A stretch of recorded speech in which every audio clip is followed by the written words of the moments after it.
record. Mm-hmm. Hitting record as well. Yep. Okay, then 3, 2, 1, clap. Okay. Yep. Cool. Hello, guys, and welcome to episode 66 of the Beat Your Backlog podcast, a podcast discussing the things gamers like to put off, get to another day, and oh yes, will definitely beat later their backlog. I'm your host, Adam, and today I am joined by a guest that has been posting a weekly newsletter about the Nintendo Switch since its very, very early days of the Switch launch. It's Chris Brandrick from Switch Weekly. Chris, how on earth are you doing? Yeah, good man. Thanks for having me on.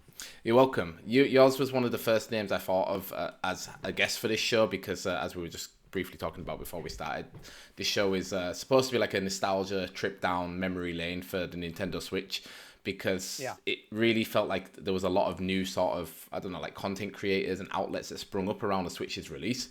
And I remember yours being one of the ones that I noticed the most when it very first when the Switch first released, because it was also when I was doing Switch Indie Fix, and I think you featured a few articles of mine there. So I was like, okay, right in my list of who to have on the show, yours was one of the top names. So thanks so much for joining.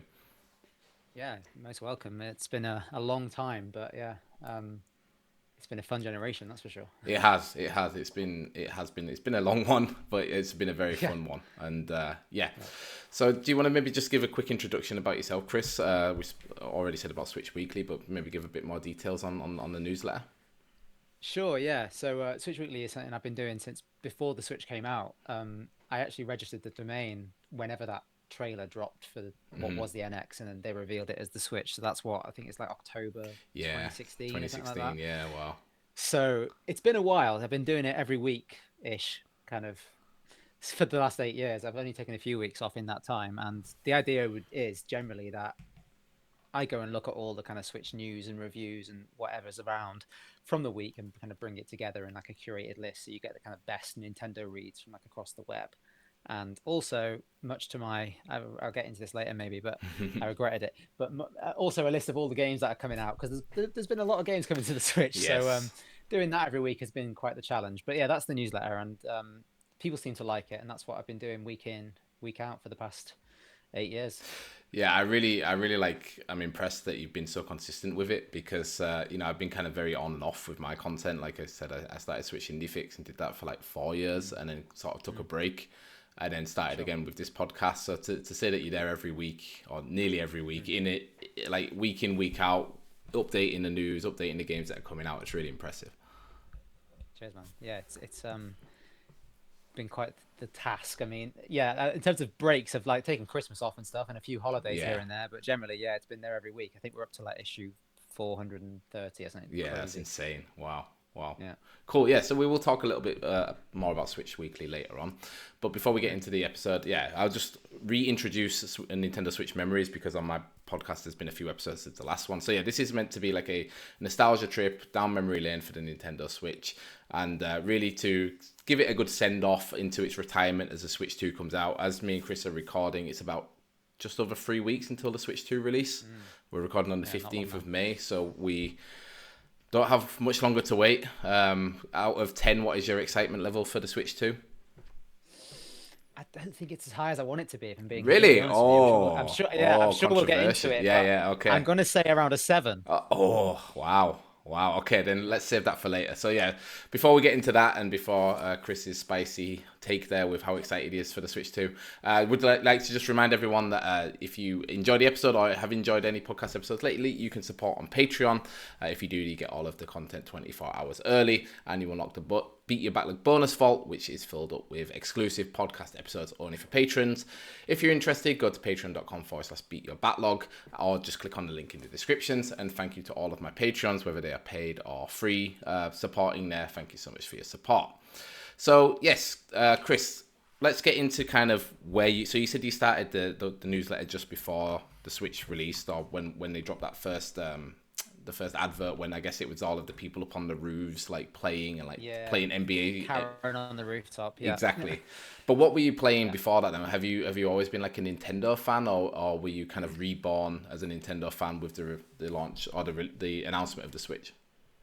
Yeah, I'd say broadly I've always kind of been very much in the Nintendo camp. So like when I was growing up in like the mid 90s and stuff, it was, the SNES and the N64 and stuff. I didn't have a PlayStation or anything like that, and got the GameCube, and the Wii. You know, I was at university then, so I didn't play a great ton of that. Yeah. But and the Wii U I didn't pick up at launch. I think that's like one of the only Nintendo consoles I didn't. But then they got me with Mario Kart 8 Deluxe when that came out. And that was probably like the only game I played on that thing. So I had kind of lapsed a little bit, to be perfectly honest with you. I was feeling probably a little bit disillusioned with where Nintendo are at, as I think many people were, obviously. But then that concept of the Switch just immediately sparked my interest to a degree where I was like, I want to cover this thing because it looks rad, and that kind of got me back in. But I guess in the end, Oops. Sorry, the cat just jumped on it. Cat was going to regret that. Okay, yeah. In the intervening years, I was also kind of heavy into the Xbox and playing things like Halo and Halo 2 and Halo 3 and things like that online a lot. So that's kind of like my broad kind of overview of stuff. But yeah, the Switch really got me back into Nintendo in a deep way. So was it the kind of concept that you can just take console games anywhere that really appealed to you about the Switch, or was it more kind of the Nintendo gimmicks that they piled into it as well? It just seemed to me like Nintendo were kind of firing on all cylinders, and it felt like, you know, yes, they'd had a rough time with the Wii U, and there was some sort of energy around the Switch which felt like this is the last roll of the dice, so we need to chuck everything at the wall, and they really went for it, and it kind of paid off. That first year of the Switch was bananas, and it you know, it really stands up as one of their best years ever in terms of what they've put out. You know, you have to remember like what that first year had in terms of like Breath of the Wild, Mario Kart, Splatoon, Mario Odyssey. You know, it was non-stop bangers. So they came out the gate strong, I think, and that first year really cemented it as one of the all-time greats for me. So I think, yeah, having that kind of initial reveal and the concept, you know, yes, Nintendo has always had a gimmick. I mean, if you go back and look at the Wii U reveal trailer from E3 2011 or whatever it was, it's so poor by comparison to the one we got in the autumn of 2016. It's night and day. So it's such a contrast. So it was that kind of strength of showing that kind of really pulled me in, I think. Yeah, I think they had I mean, like you said, it's kind of like their last, not necessarily their last chance, but the Wii U performed so poorly that they really had to come out of the gates fast. And I think that's one thing that Nintendo has really revolutionized in the industry is like their communication, because they create these great ads for their products. They kind of, you know, they have the Nintendo Direct, and everyone has sort of followed on from that. And I think that's just something that's been so strong this generation with them, which they've really been like the leaders in it. And I think, yeah, it definitely started out with that video that released at the end of 2016, because I think I've told this story before, but I was actually working at a Starbucks that evening when it released, and I remember just having the video like on loop as I was working, because I just wanted to see everything there was, and almost having like this sort of disbelief, like, okay, this isn't real, you know, like It's too good to be true. Exactly, like having it on repeat just to kind of soak in. Yeah, because the hype for, or at least my hype for the NX was so high. Like I don't even know why, because I didn't have a Wii U. I had the Wii, but was also kind of in uni at the time, so was more into my Xbox 360 at the time. Sure. But just for some reason, the idea that they were combining the handheld and the console into one thing just seemed so like crazy to me. Yeah, them putting all their eggs in one basket was such a big bet for them, you know, because they had such success in the handheld space. So to kind of just go all in on one thing, it was bold for them, I guess, you know.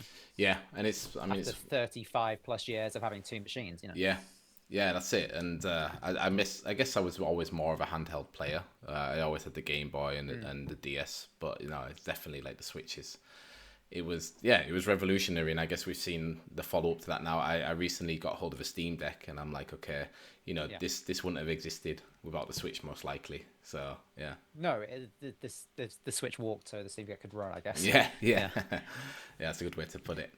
So then, how were those first few months of getting the Switch? Was it like a day one purchase for you, or did you have any trouble picking it up?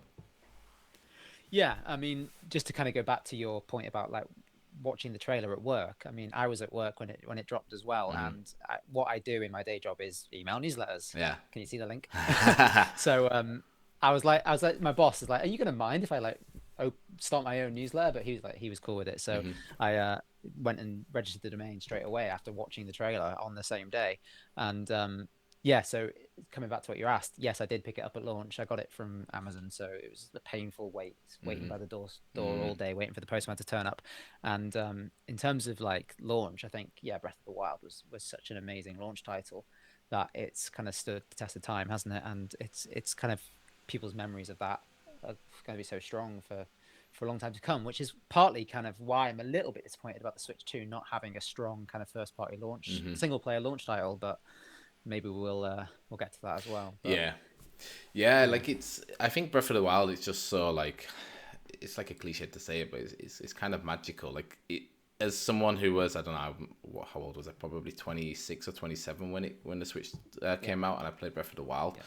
To feel like I was having like a nostalgia moment there, where just playing this game, like now remembering back to that time, like, you know, it reminds me of remembering going back and thinking about how I played about games on the PS1 or the PS2 as a kid, where it's like, oh, life was so easy back then. You know, I had so much time to play, and I just had this one game that I was pouring all of my time into. It's just crazy that Nintendo can still make those experiences for us kind of older gamers.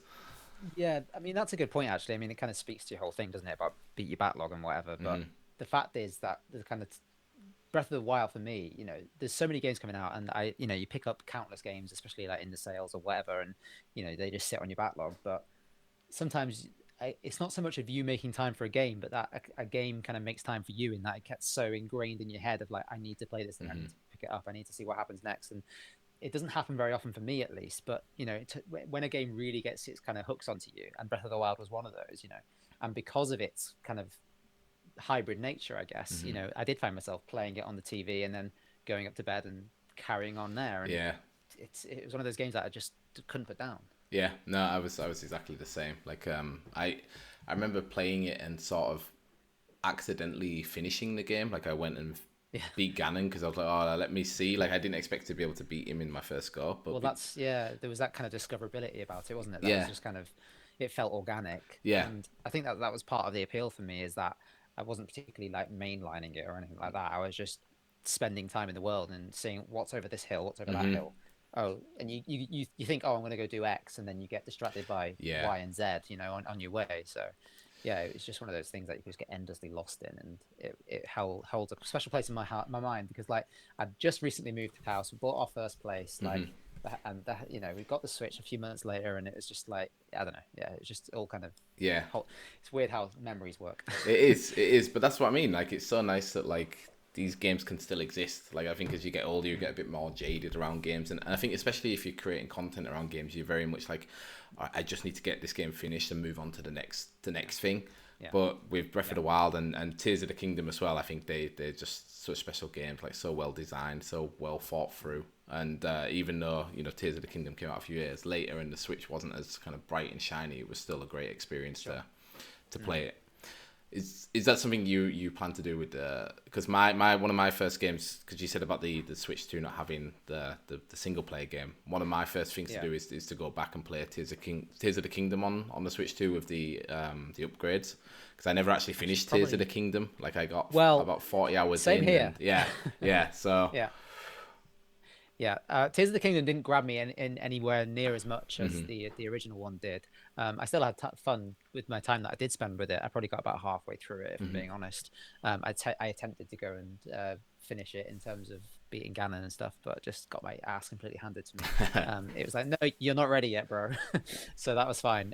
But no, I think I probably will go back and revisit it on the Switch 2 because of those enhancements, because it's, funnily enough, Tears of the Kingdom was the first and only game that I've played on my Switch and thought, oof, this is a bit rough. Okay. Like, it was the first time that's happened for me throughout the whole time playing on the Switch. Maybe I just haven't played enough games that push the system, but it was when you first like are in the Sky Island at the beginning of the game, I was like, okay, this looks a bit rough. Playing on handheld, but yeah, that was the first time I'd felt that. So I think it would be nice to have those kind of enhancements on the Switch too, and have a bit more of a pleasurable in you know, experience. But I'm not one that usually cares about things like frame rates and draw distance and all that sort of stuff, but it was noticeable to me, at least. So I guess it will be nice to have the kind of ramped up version on the Switch too. Yeah, exactly. Yeah, I had pretty much the same experience as you. Like, I actually played it. I was going on my honeymoon to Japan and had like I don't know, it was like a 9 or 10 hour flight there and back. And for almost the entire time, I just played Tears of the Kingdom on my Lite. And the same thing. I was like, okay, you can kind of feel that the Switch is it's showing its age a little bit. And I Yeah. think the thing with Tears of the Kingdom for me was I wasn't creative enough to to play it, because a lot of the the puzzle solving was like, oh, show your Yeah. creativity, and my creativity was just like, okay, there's an expanse to cross, let me just lash like 6 logs together and make a bridge out of it, Exactly. instead Yeah. of making Hey. some flying machine or something like that. So yeah, Yeah. Hey, if it works, it it works. works. Yeah, exactly, it works. Yeah, but Yeah. which is also Yeah. cool. Yeah. That's part of the design, I guess. That it's if you Yeah. want to play like that, Exactly. you can. Yeah. So then, how did the switch sort of? Because you said you work in email, newsletter, and marketing. So I guess that's the reason why you set up a newsletter. But what kind of influenced you then to kind of formulate the newsletter in a kind of, I guess it's kind of like a big content package of all of the Nintendo Switch content that's kind of been made in the last week. What kind of influenced you to formulate the newsletter that way? In terms of the actual structure of it and stuff, Yeah, I yeah. think, yeah, like the kind of there's so much kind of, I've done my own, like, I've written before. I've done like news and things like that. But Hmm. I think there's a thing that I find with like a lot of the modern web is that there's so much repetition and just people rewriting what other people have already written. So, Hmm. part of it was, let's shine a light on original sources and original reporting and good writing. And also another thing with the Switch was actually just being helpful in terms of finding reviews, for Hmm. because there were so many games coming out. One of the things I found early on doing the newsletter was that, if there was like 3 games that I thought looked pretty cool in the week prior, I'd go back to them the week after and try and find reviews for those. Yeah. And more often than not, there wouldn't be that many. Like, so many of the Switch games that hit the eShop didn't get like many reviews. So when I did find them, I wanted to kind of shine a light on them. I was like, oh, this person's actually gone to the effort of reviewing this game that no Hmm. one else has reviewed. So I want to highlight that. But yeah, it was just a case of having a platform to kind of highlight a wide range of like good writers and or just deliver that to people. And there's value in kind of, if you're not one of those people who is terminally online and doom scrolling then Twitter like all day every day, then there's things you might have missed. And having a weekly kind of digest that brings that all together and in a kind of concise format, Hmm. along with kind of what games are coming out in the week ahead and which ones look cool, I thought would be kind of valuable. And it seemed to be true because people resonated with it and signed up. So it must be Yeah. half decent. Yeah, it's definitely for me recently as well. I find myself signing up to more and more newsletters, like because Mm-hmm. there seems to be almost like a subculture of content creators making newsletters about very like niche Yeah. gaming genres, like there's like the indie ones and RPG ones, and you have a Yeah. Switch one, and yeah, and I find it way more like you say, like it just feels almost curated specifically for me, because obviously Mm. I've signed up to the newsletter because I like the Switch or because I like indie games or whatever, and it's just like, okay, here Yeah. is everything diluted, or not diluted, what's it called, condensed down into, this is what you need to know, these are the sources that where it comes from, and Yeah. yeah, I find it way more engaging and kind of easy to sort of Well, yeah, like, it's one of those things. You've opted to have it. yeah, Obviously, is the first point, and it gets delivered to a place where you're generally paying attention. yeah, Your inbox. Whereas on Twitter, you can just fly by it exactly. and miss something. and I, So and I like there's that. that value there. Yeah, and I like that you can just choose when you want to interact with it. Like usually for me, it's on the bus Yeah. when I'm going to work because I have the time. I'm just Mm. sat there and I'm like, okay, now I have the time to kind of sit down and read through this and see what's there. So I think Mm. yeah, it's a really cool idea, and I'm glad that I'm glad that it's there, and I'm looking forward to seeing what's going to happen with it with the Switch 2. Like, how happy were you Yeah. that they called it the Switch 2 and not something like the Nintendo Play something, or Well, this is the thing. Like, for the last probably about 2.5, 3 years, I've been like mulling over like, do I need to rebrand it just to Hmm. move away from the Switch, just in case they call it something different? And they called it the Switch 2, so I didn't need to, Yeah, but I might still yet, but we'll see. But yeah, yeah. it's a sigh of relief for now at least. That's what I was just gonna say. I think there was a lot of channels and YouTubers that had let out a big sigh of relief when they announced the Switch. Yeah, That it was called the Nintendo Switch 2. yeah, exactly. Yeah. So we already talked a little bit about Breath of the Wild and Tears of the Kingdom, and you said Yeah. that year one for you was like a standout year of like cementing the Switch's kind of place in your gaming, I don't know, your gaming history. But what are like the standout games on the Switch for you? Like, is it just mostly Nintendo first party games? Are there any Yeah. indie games that stood out for you on the console? I mean, broadly, yes, it is Nintendo first party stuff because that's kind of I mean, it's a cliche thing to say, but that's why you buy a Nintendo console, isn't Hmm. it? I mean, but in terms of like the big kind of games that kind of cement in my mind, it's the obvious kind of big hitters like Breath of the Wild and Super Mario Odyssey. But I think actually one of my favorite games on the Switch is Pikmin 4. And I think it kind of gets a bit shortchanged in terms of people paying it attention because it is such a creative, rich well of ideas, all really well put together. And I had a blast playing that game. It's one of those things like I've played all of the prior kind of Pikmin games up to number 4, but number 1 obviously on the GameCube back in 2002, 3, whatever it was. I adored that game. Hmm. Pikmin 2, I didn't feel a great deal of love for, and Pikmin 3 was one of the Wii U games that Nintendo just basically gave you because they were doing terribly on the Wii U, and they had some weird. I can't remember what the deal was, but you got like 2 games for like nothing. Anyway, so I played through that and enjoyed it. But Pikmin 4, it just seems to bring together every bit of the best elements of the prior 3 games and builds upon them really creatively. And it has all the best elements of all the prior games, and it's so good. And Yeah. yeah, that's probably one of my favorite games on the Switch. I'm ashamed to say that the Pikmin series is like a big hole in my gaming sort of knowledge. Like I own Pikmin 4, and I basically bought it with the intention to play it because when I was on holiday in Japan, we went to the Nintendo store and it was just really cool Sure. Pikmin T-shirt that I bought. And then a few days later, we went to the Nintendo World in Osaka, and I had the Pikmin T-shirt on. And I felt like such like a phony there because we used to have this rule in school like with like band T-shirts, like if you wear a Sure. band T-shirt you need to know at least 3 songs from that band, otherwise you're like a Yeah. fake. And I was there like, and people coming up to me like, oh my god, Pikmin, because I didn't realize how Yeah. big Pikmin is in Japan. Like apparently it's like Right. massive in Japan compared to some of the other Nintendo Yeah. games. So everyone was like, oh my god, Yeah. Pikmin, you like Pikmin? I was like, huh, yeah. So Totally. yeah, so when I came home, I bought it, and then it's just been kind of sat on the backlog, and now I'm like, okay, Yeah. I'm gonna wait till the Switch 2 comes out to get to play it in all Yeah. its glory.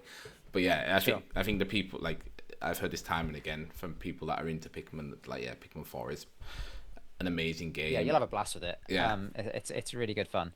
Um, and it kind of took me by surprise as well because like I didn't. It's one of those games I didn't really pay much attention to pre-launch, and I just on a whim was like, oh, I'll pick it up because I've enjoyed Pikmin games in the past. I was kind of a bit going in a bit blind, and it pleasantly surprised me. So that's cool. Yeah, it was a bit of a funny launch, right? Because they re-released Pikmin 3 quite soon, like close to the launch, right? So it was a bit maybe Yeah. got a little bit lost because I also remember being like, well, which one should I buy? Like, should I get the Pikmin 3 or should I get the new one? And Yeah, and they did that 1+2 bundle as yeah, well, so it was all a exactly. bit Yeah. kind of quite close together. But yeah, um, that's definitely one of my standouts in terms of like Switch stuff. But there's a whole kind of slew of indies as well, like that I've really taken a shine to on the Switch. But I think that kind of broadly is one of the, and it's not really a genre, but in terms of the games that I've enjoyed the most on the Switch, it probably is kind of indie games and kind Yeah. of I've kind of used the platform as a kind of gateway to kind of discovering all these great indies. So yeah, And which I think ones? especially it's especially true in like the early days of the Switch. I think it's kind of diminished over time, but the Switch was such an indie darling, wasn't Yeah. it, in those first kind of 2 or 3 years? And yeah, just kind of thinking about the titles that really stuck out for me. There's things like there's a game called Jet Lancer, which is like an aerial dogfighting game, kind of, and it just had this kind of color palette, which reminded me of like 90s Sega games, where it was like really bright, vivid blue skies, and the action was really cool. It's just a really fun arcade kind of dogfight game. Another one is called Ape Out. And this game where you go around thrashing people as a massive gorilla or whatever it is, and Yeah. that's just badass. And the soundtrack's so cool, right? Because it's almost dynamic Yeah. to your actions in the game. It's like a jazz That's drummer right. just playing along to you as you smash and throw people through a window or whatever. Yeah, style points with the music, definitely. Yeah. It makes you feel pretty badass as you're going around. And talking actually of music, another one that kind of stuck out for me was Thumper. And for those who don't know, it's this kind of like on rails kind of rhythm game, I guess, but it's got really intense like music, and wearing that with headphones is the way to go because once you get in a trance with that game, it's like it's pretty psychedelic, man. I don't know. Yeah. Yeah, nice. So yeah, those are the kind of things that stuck out for me. And another one actually, I forget to mention is what's it, Cruising Blast, I think it's called, is the racing game. It's one of those just kind of dumb arcade over the top games that it just kind of stood out as like, oh, this is pretty fun. And I think Nintendo published that one. So again, another Nintendo one. And what do you think made the like Switch such like an indie darling? Like obviously Nintendo pushed it quite heavily, pushed indie games quite heavily at the start, but why do you think like they resonated so well with players there? I think I think the form factor obviously plays a big part there because it's that kind of appeal of like the handheld market in terms of what came before it was like the 3DS and the DS and the Vita or whatever. But it's actually it's got enough grunt that it can actually play the games people are putting out. So yeah, I don't know, because like if you look at the Wii U and it's kind of library of games in terms of third party support, it was pretty non-existent. So obviously Nintendo made some sort of concerted effort to get third parties on board in terms of like their eShop and stuff, and obviously it's gone the complete other way since then in terms of the eShop and its quality control, but that's another issue. But yeah, I mean, I don't know, they got something right and it really, really worked. And yeah, I think the Steam Deck has probably stolen a bit of its thunder in terms of its kind of appeal. But not on a broad mass market level. It's not an issue, is it? So no, I think it was just like because obviously that's at the end. It must have been the end of 2017. That's when I decided to do Switch Indie Fix, because there was these indie games coming, and it just really felt like every indie game that came onto the Switch was like really high quality, and they seemed to sell really well. So it just seemed a bit like a gold mine for indie developers to be like, all right, if we have a decent game, put it on the Switch and people will buy it, because it seems that Switch players like buying games, and it was such an amazing time that every time you went, like you said, you went onto the eShop and you just saw a new game, and then you're like, okay, I'm going to try it because it's an indie game, it's a little bit cheaper, and the track record so far has been that most indie games on the device are great, and they're fun to play either in handheld or on the big screen. Yeah, I mean, especially true in the first kind of year when there wasn't a great deal of choice. So the kind of indies that were there were selling like bananas, like things like Fast RMX and like Snake Pass and things like that. There was loads of those kind of early games that kind of caught the audience's attention, I guess, and snipper clips. I mean, it's one of those things. Like now, it's obviously a different story, but early on, at least, there were good times for indie developers for sure. Yeah, and for me at the time, it felt very manageable. That's why I was like, okay. I mean, I liked indie games before, but I was like, oh well, this is easy. There's maybe 2 or 3 games a month that I need to cover and review, and they're indie games, so they're quite short, so it should be quite easy. But that soon went downhill for me, where it was just like every indie developer was putting games on the Switch, and then it became the issue of like that literally any developer could develop for the Switch and was putting anything on it. So then you had to sift through all of the kind of shovelware to actually find the gems there. Yeah, and that's a problem that's got increasingly worse and doesn't show any sign of abating. I hope there is something there on the Switch too to kind of address that. I mean, yes, they've tweaked the eShop in the last couple of weeks to kind of maybe try and fix that, but I don't know if it's going to be enough. So we shall see. Yeah, we will. So then, are there any sort of then genres that you might have got into the Switch? Like some other people that I've talked to were saying that they really got into like longer JRPGs or roguelikes, because just of how the Switch is as a console, that like we said before, you can play it on the TV for a few hours and then take it upstairs and play it in bed. Is there any kind of genres or styles of game that you think you played more on the Switch, or because of the Switch? Yeah, I was thinking about this, and I kind of struggle to think of any one genre that kind of springs to mind. I mean, looking back through my library earlier on, and I was like, there's such a kind of eclectic mix, and I mean that's fine. I mean, I've never been one for like lengthy JRPGs or anything like that. So I mean, like you said, Pikmin's a hole in your kind of Nintendo knowledge. The same is true for me with like Fire Emblem and things like that. Yeah. But it was just the indies really that kind of was the draw for me. Nothing kind of particular in terms of genres, at least. No. Yeah. Okay. Cool. So then, like 8 years into the Switch's lifestyle, are you still playing regularly on your Switch? Yes, but admittedly not as much as I was. And I mean, part of that is because of like the Steam Deck and stuff. Cool. I love the skin. That's cool. Yeah, I felt like I was cheating. I felt like I was cheating on the Switch. I thought it was only right to kind of get a Switch flavored skin for my Steam Deck. The Steam Deck's kind of obviously taken a lot of the kind of indie appeal off the Switch for sure, especially because of things like the Steam sales and stuff, where you just it's so easy to buy stuff and to just pick things up. But yes, I am still playing the the Switch, just nowhere near as much. I mean, I've been trying to go through some kind of my backlog on the Switch and stuff. Mm-hmm. Like I was playing like the Donkey Kong Country games on the Switch recently because that was a hole in my knowledge as well. Yeah.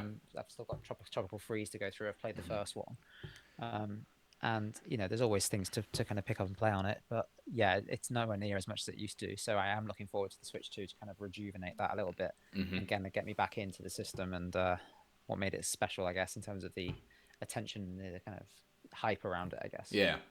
But what do you think of like the last year of the Switch though, like from Nintendo? Because they have still been quite consistently putting out games, but they might not necessarily Yeah. be the best quality games. And we got that direct before the Switch 2 direct that showed off a lot of cool looking games. So it seems like they're going to keep supporting it for at least a couple of years after the Switch 2 release.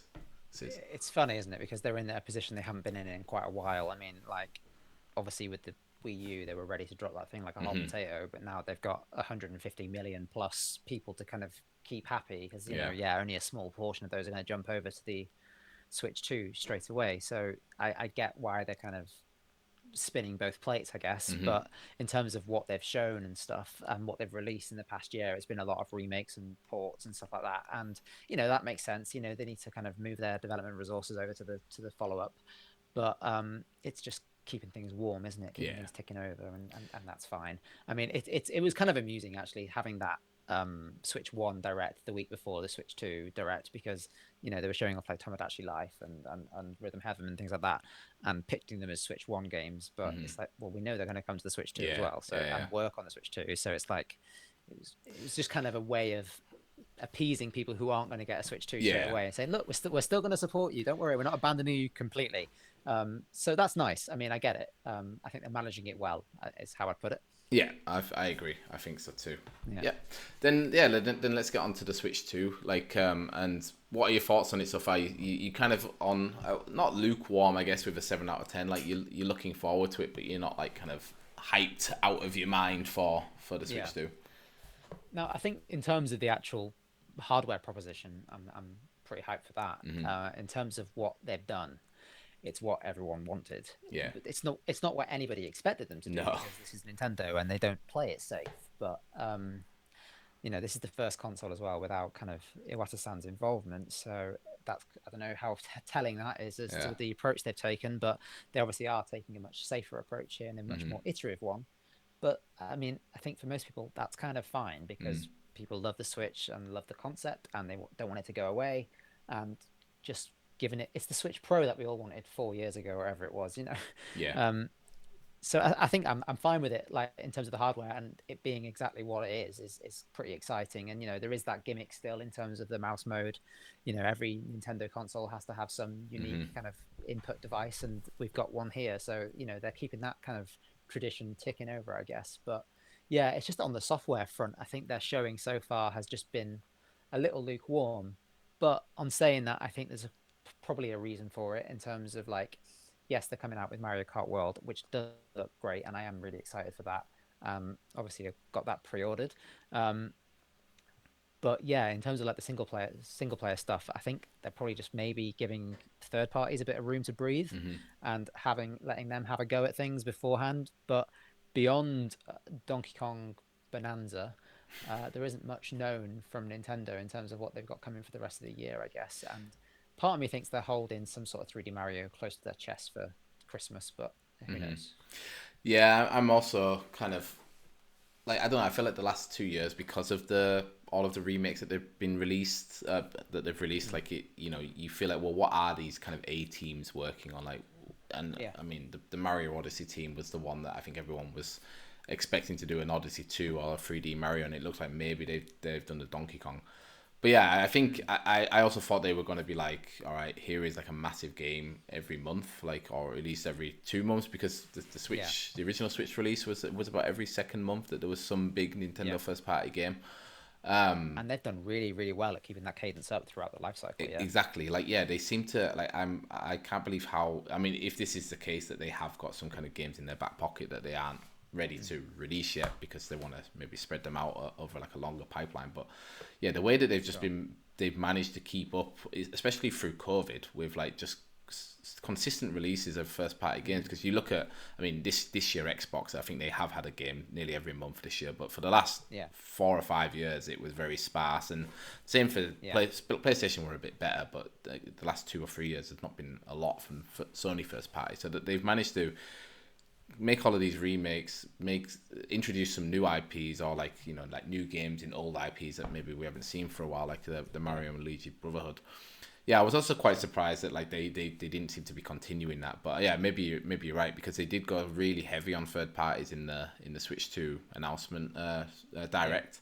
So maybe you're right. Maybe they're like, okay, give them some breathing room, and they probably know people will buy their first party games anyway whenever they release them. Well, yeah, that's it. It's what you buy it for, isn't it? But I mean, I think a part of my kind of lukewarmness is also I went to the Switch 2 kind of hands-on in London Cool. last month or whenever it was, and didn't come away particularly impressed with Donkey Kong Bonanza. So that kind of feeling of there's no single player game that speaks to me, at least, is kind of more prevalent, even more so. I mean, I'll probably still check it out and pick it up, because, you know, it was a 10-minute demo. It's not exactly a fair assessment of what the final experience will be, but yeah, I didn't come away particularly like wowed by that demo that I got. And what to play. Was there anything like specific that didn't wow you, or maybe something you were expecting from playing other Donkey Kong games that weren't there? Well, obviously it's very different off the bat from what we've seen before in terms of Donkey Kong experiences. But I don't know if it was just like there was a few different ideas being presented, and like the control scheme seemed a bit clumsy. Like, you know, you're kind of digging down, and then because you're underground, you kind of can't see where you're going. So the camera needs to do some weird work, because like you're digging in front of you, and it's like, well, I can't see what I'm digging because I don't know. It was a bit odd. But maybe it's one of those things that you'll kind of get used to and get a knack for and a feel for after you spend a bit more time with it. But just kind of visually, like camera wise, it just felt a bit off. And what do you think of the kind of redesign of Donkey Kong? Like, are you a fan of it? I love that. Same. I do. I love that. I don't know why people don't like it. Like, I always thought before Donkey Kong was such a strange looking character. I mean, it's always been a bit of an odd kind of holdover from like 90s CG or whatever, you know. And I think it's so expressive and fun, and you know, I don't know why you'd hate on it. Me neither. Yeah, so what then do you think of like how Nintendo has communicated the Switch 2? Because they came out with this direct, they like kind of, I would say, sort of with their chest out, like this is the console, this is the specs, like you said, they kind of surprise people in I would say not like a traditional Nintendo way, by being like, oh, here is like a movement sensor, or here is a tablet that you play it on, but really being like, all right, here is 120 FPS, it's 4K, it's this, it's that, it has all of this. Like we're doing the things that you wanted us to do, but probably no one thought they would do. But then afterwards, there's been this weird kind of hangover almost of the direct, where it just seems to be every day there is some kind of update to the Switch 2 that you kind of like, okay, well, that kind of goes against what they said in the direct, or from what they've said since. It seems very unclear what's happening actually with the I think the comms thing has been a bit messy. It could have gone better for them, definitely. But in terms of like the actual overall thing, I mean, it was kind of the worst kept secret, wasn't it? The fact that this was a thing that they were working on in terms of what to expect from it. But it was leaking all over the shop in January, wasn't it? And it really did feel like that kind of teaser reveal, I don't know what you want to call it, that they kind of announced in January, where they were like, yes, this is the Switch 2. We'll find out more in like April or wherever it was. It felt like that was their hand being kind of forced a little bit in terms of like they weren't in control of the narrative there. And that's never good when you're on the back foot, I guess. But I think, you know, come the actual direct, yes, it's unusual to see Nintendo talking about specs, like you said, like 4K and 120 FPS and stuff like that. But on, like you say, on the flip side, they're talking to the audience that care about this sort of stuff. You know, the way I see it is April's direct and the launch in the summer is for the Nintendo fans. It gives the console breathing space to Christmas and sell to the people who are actually going to buy it in droves, you know. So I think it'll work for them, but in terms of the approach they've taken, I think also they've been dealt a really, really unfortunate hand in terms of the politics of it all.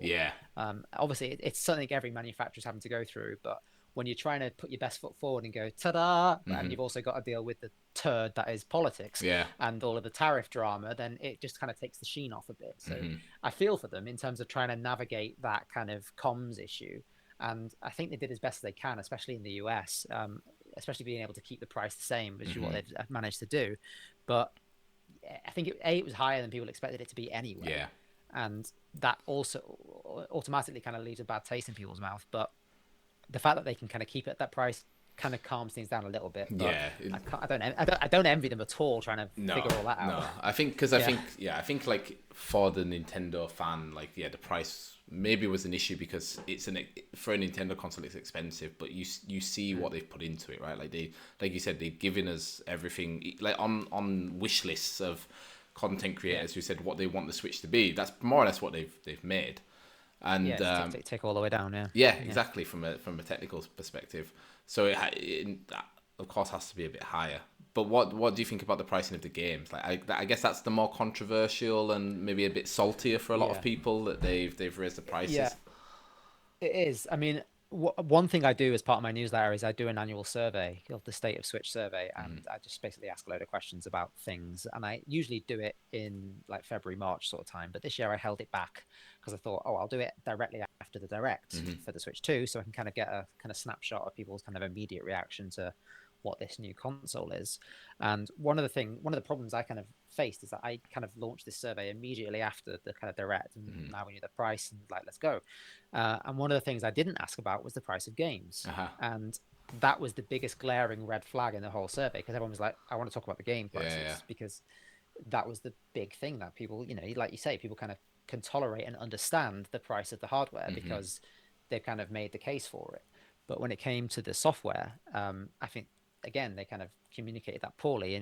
You had Doug Bowser saying that we're going to price these individually, kind of based on what kind of value they hold, and then you get Bill Trinan saying, "Oh, well, wait for the Mario Kart Direct, and then you'll see why it's worth $80." And I don't really think that translated. No.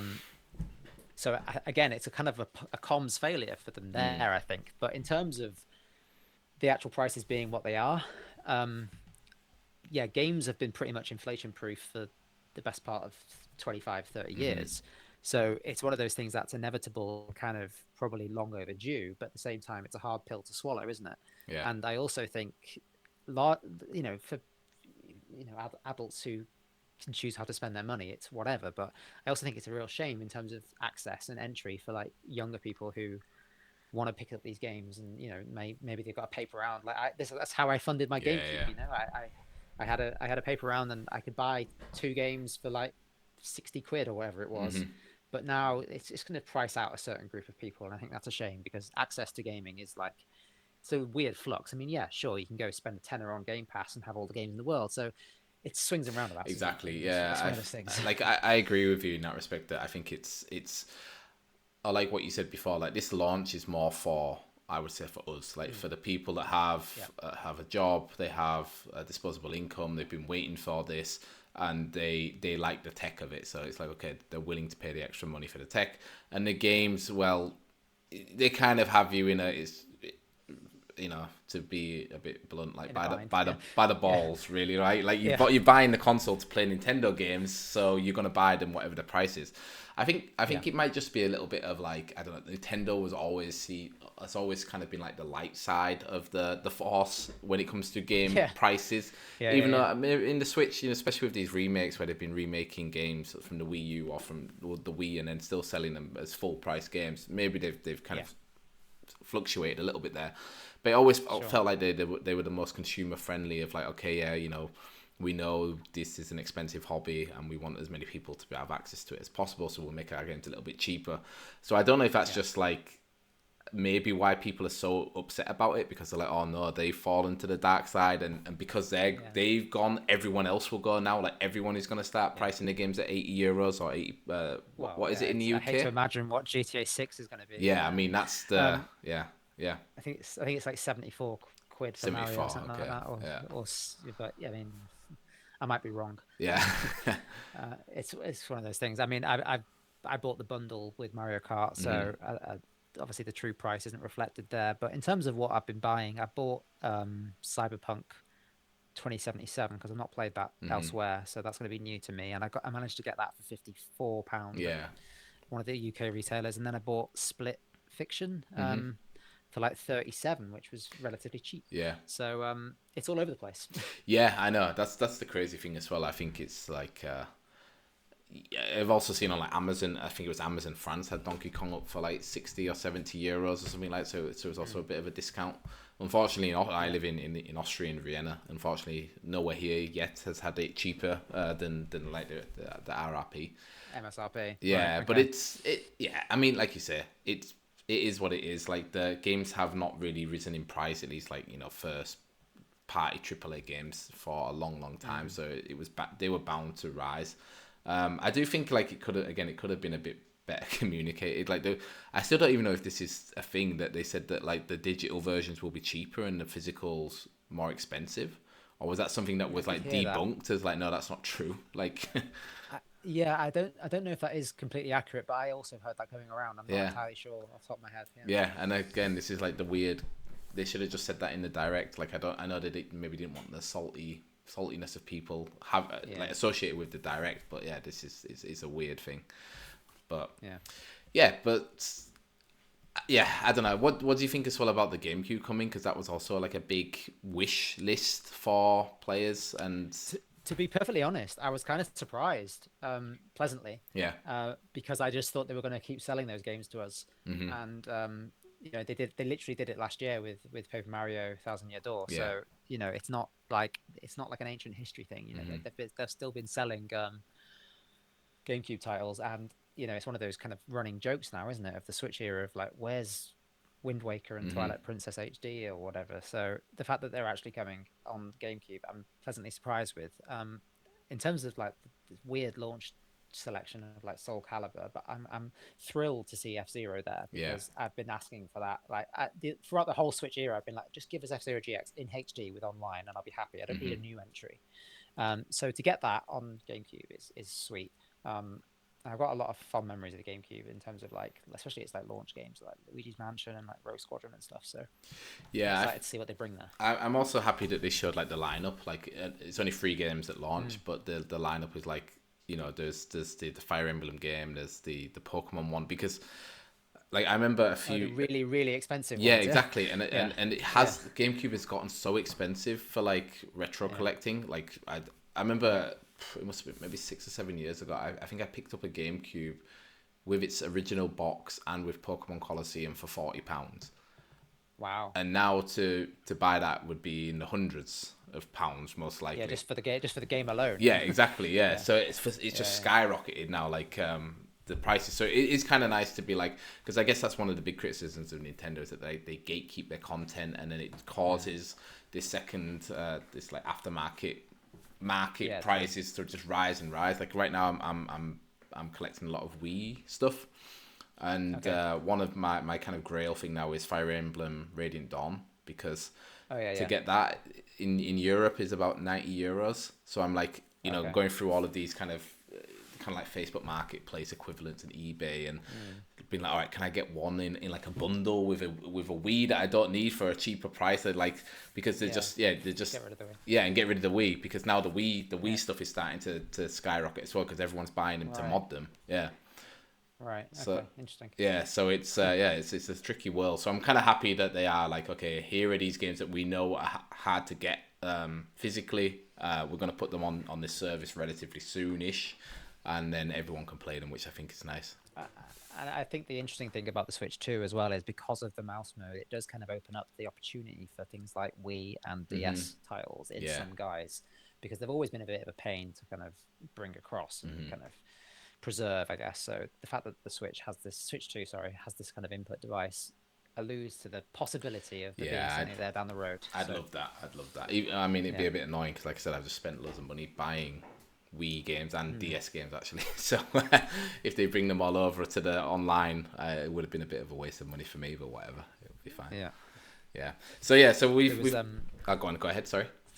I was just going to say, there was something you mentioned earlier in terms of like the newsletter and like who I linked to and stuff, and I realized that there was something I wanted to pick up on there that I failed to mention earlier, just in terms of like people who I've been kind of linking to a lot and stuff like that throughout the newsletter and things. So like people like VGC and like Andy Robinson, Chris Scullion, their work always gets a mention, and like I just kind of wanted to give them a shout out because like I've been doing this for so long, and these are the kind of names that come up time and time again. So it's like, well, I've linked to them so much, so it's just like, you know, a nice thing. But like Nicole Carpenter at well, she was at Polygon. Obviously, the drama there the last week is seen to that, sadly. The team at Vooks, Laura Kate Dale, she was kind of instrumental in the early kind of NX era in terms of covering the kind of whole kind of transition to the Switch and stuff. Nintendo World Report and like Rebecca Valentine and things like that at IGN. I just want to kind of wave the flag for those and say thank you for all of the work they've done during the Switch era. And another kind of wrinkle actually of doing the newsletter is if you go back now and look at some of the early issues of like Switch Weekly from like 2017 or whatever, the sad reality is the amount of links that you click and now they just don't work. Yeah. It's just link rot everywhere, and that's just a reality of the modern internet. Sadly, like a lot of these publications don't exist anymore, or they're just like, you know, the websites have been kind of repackaged, resold, or whatever. But yeah, just a kind of bit of inside baseball before you. No, it's nice because like it is like I said, like I love how like a community has kind of, and I know most of those people there you mentioned don't necessarily only cover Nintendo Switch, but I do like that there is like a community is sort of grown up around the Switch, and like it's kind of interesting to see where different people have gone on. So like, you know, like there's some people that I used to interact with back in the day who had a Switch podcast as well, and now they're doing something else. Or, you know, like some of them are actually quite successful and have gone on to have big YouTube channels or whatever. And I think it's nice when you look back, and that's another reason why I wanted to do this podcast, to try to get those people on and be like, all right, what has your story been for the last 8 years? How has it been? Like, and I think it's cool that the Switch is like kind of a bit of like a seed in that like people for some reason or another were like, oh, I want to talk about this platform or the games on this platform, and then they started something and that's kind of bud into something else, and then 8 years later we're all a bit older, maybe with a few more grey hairs, but we're still all here trying to you know, make content about many wiser, but hey. Yeah no, that's cool. So, I mean, yeah, you're right. I mean, it's kind of been the impetus for a lot of us kind of covering this thing and being excited about it, and you know, finding people through that is always nice. Yeah, it is. And then before we go, I guess, what are your sort of plans for Switch Weekly with the Nintendo Switch 2? Like, is it going to be kind of business as usual, or are you planning some big event around, or like big kind of publication around when the Switch 2 launches? Because I mean, there will be a lot of stuff to cover, I guess, when the Switch 2 launches. Yeah, and it's a weird thing as well, because I was reading today how a lot of outlets, like a lot of people in the press, aren't getting review units before launch, which is wild to me. So in terms of the actual coverage for it, I think there's going to be this kind of scramble at launch to actually be first to have coverage. So as ever, I'll try and do my best to bring what I can find to readers of the newsletter. But in terms of what I've got planned for it, yeah, there are a few things I've got cooking, but whether they'll come to fruition, we'll see. But again, it's kind of about highlighting people and folks in the space and just kind of sharing good work when I see it. So, I mean, one of the things I'll say, in the past, I did this thing called the Nintendo 50, which was a list of like 50 writers in the Nintendo space who are kind of worth following. And I kind of want to revisit that now that we're into the Switch 2 era of like, these are a bunch of 50 people who write about Nintendo and do good work, and you want to have on your radar if you care about this stuff. So I'm going to revisit that, but I'm also going to do one for podcasts and for streamers as well, and like YouTubers and things. So just a kind of way of bringing together the I think best of the best. That's a great idea, yeah. Because, I mean, as well, I guess people will be getting, who might have dipped out of the Switch or dipped out of sort of the Switch sort of ecosphere over the last couple of years, might be getting the Switch 2, coming back and being like, okay, who should I follow? Who should I go look at? Whose article should I read? So I think that's a really good idea, yeah. So yeah, in terms of broad strokes, it's just kind of curating the Switch 2 era, just as I've done for the Switch 1 era. Yeah. Nice. So what will be your first game on the Switch 2 other than Mario Kart World? Well, it's probably going to be Split Fiction, and Cyberpunk can wait because it's a bit older and like you know, Split Fiction's a bit more fresh in the mind in terms of things. But I've heard really good things about that, and I probably will also pick up a few kind of stuff on the eShop as well. Like, I know I can't remember its name off the top of my head, but Fast RMX have got a sequel, haven't they? Coming out. I think it's called Fast Fusion actually. So I'll probably pick that up because it'll scratch that F-Zero itch until although F-Zero is there on day one as well. So Yeah, yeah, that's a bit of a shame. That's a bit of a shame for them. But hey, yeah, I'll pick it up all the same because I think it's like 15 quid or something like yeah, that. So yeah. A bargain. what about yourself? I think Wind Waker. I think I'm still convinced that they are going to release a HD version some point down the Right. line, and I'll still buy it. Like, that's just how it is with Zelda for me. Yeah. But Right. yeah, Okay. I do have it on GameCube, and I could play it on my Wii. But I'm like, Yeah. no, I just want the No, I've got ease. to give Nintendo money again. Yeah, yeah. Well, yeah. I just want the ease of playing it on my on my Switch and in Yeah. relatively all like slightly up-res visuals. First on the GameCube, and then hopefully they do the HD remake. Because I played Twilight Princess for the first time last year, and Okay. I How mean, was that? it was good. Like it's an amazing game, but yeah, it I, feels. to be perfectly honest with you, I have no very little memory of that game because I've played it once at launch and that was it. Yeah, So what was that like? Was that I think 2006, six. Yeah, 8? six. I think Yeah, it was. yeah. Yeah, Okay, yeah, yeah, yeah. 2006. So So it's been a minute. it's one of those like the it's Zelda, right? So it's very much like if you've played a Zelda game, it falls into the same template, but it was still great, and like I enjoyed the story, but it's also that age where everything had to like art had to be very like grungy and gritty and Yeah, it realistic looks very looking. muddy visuals. Exactly, Yeah, and that does not yeah, really portray well in 2025 on a Wii when you're playing it on a 65-inch TV where like true. the It's pixels like and the everything's brown and 4:3, grey. yeah, Yeah, so it doesn't look good. yeah. And I was on like whilst playing it, I was like, oh, should I buy a Wii U to play the HD version? I was like, no, I can't. But I'm not buying a Wii U. So I saw it through and enjoyed it. But I'm like, yeah, if they launch a HD version on the Switch too, I would definitely buy that and play it again because it was a great game. So yeah, so Wind Waker for me, and then probably Mario Kart on the evenings when people people in my Discord want to play. Then I'll be there to play that as well. So yeah, I'm looking forward to it. Cool. Yeah. Yeah, it's gonna be good, man. Yeah, Kristen, is there anything else you'd like to mention before we get into the outro? No, I mean, I think that's pretty much it, right? In terms of what we've got on the slate for Switch 2, it's just exciting that we're so close to launch now. It is. It's like It's 2-3 weeks away. Yeah. it's surreal. I can't believe it. Like how close we are. Like it's the annoying thing is I'm actually away on a work trip the day it launches, so I won't be able to get it Okay. until the Friday afternoon, and I'm like, Itching to get it. can Yeah. I can I I think I might can I actually get have out a of day the off work work, trip you know, anyway. somehow? It's a good point. You've reminded me I need to book the day off work. Yeah, yeah. Yeah, good. Then thanks so much for joining, Chris. Please let everyone No know where worries. they can find Switch Weekly and any of your other projects you're working on. Sure, yeah. So Switch Weekly is over at switchweekly.com, and I send out a newsletter once a week, every Sunday night, and that's like 8,000 people think it's worth subscribing to, so I reckon it's worth checking out. No kind of nonsense or spam or anything like that. It's just one email every week with what you need to know. And other than that, I also write over at Overkill, which is overkill.wtf, and we talk about games, tech, and toys. So that's the other thing I do.